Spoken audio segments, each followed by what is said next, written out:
Hi friends, 21st August என்னுடைய birthday. Last 3 மந்த்ஸாக ஆறாவது அவங்க ஃப்ரெண்டு யாரும் மருதாணி போட்டிருந்ததை பார்த்துட்டு எனக்கு போட்டு வேணும்னு கேட்டுட்டு இருந்தா. நான் ஒத்துக்கலை.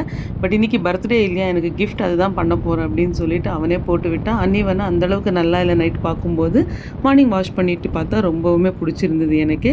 இன்றைக்கி தான் நான் என்னுடைய மீ டைம்ன்றதே எடுத்துக்கிட்டேன். மார்னிங் எந்திரிச்சு குளித்து கொஞ்சம் ஃப்ரெஷ்அப் ஆகி ஃபோன் பேசி பைபிள் படித்து ப்ரேயர் பண்ணி எல்லாமே முடிச்சுட்டு தான் கிச்சனுக்கு போனேன். டக்குன்னு ஏதாவது ஒன்று செய்யணும், என்ன செய்கிறதுன்னு புரியல. பசங்களுக்கு பிடிச்ச பால் பாயசம் செஞ்சுட்டு பாக்ஸுக்கு சேமியா உப்புமா செஞ்சு கொடுத்துட்டேன். மதியம் ஆஃப் டே நான் வீட்டுக்கு வர மாதிரி தான் பிளானு.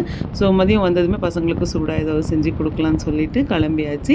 அம்மாவையும் அப்பாவையும் பார்த்துட்டு அம்மா ரொம்ப கிண்டல் பண்ணிகிட்டு இருந்தாங்க. அப்பாவுக்கும் எனக்கும் ஒரே மாதிரி தொப்பை இருக்குது அப்படின்னு சொல்லிட்டு அப்படியே என்ஜாயபுளாக ஜாலியாக பேசிவிட்டு ஆஃபீஸ் போயாச்சு. ஈவினிங் சதீஷோட மெசேஜ் இருந்தது சர்ச் அட்டென்ட் பண்ணிவிட்டு ஒரு ஃபங்க்ஷன் சாப்பாடோடு இன்றைக்கி டேவை முடிச்சாச்சு. தேங்க்ஸ் ஃபார் வாட்சிங். Have a good day.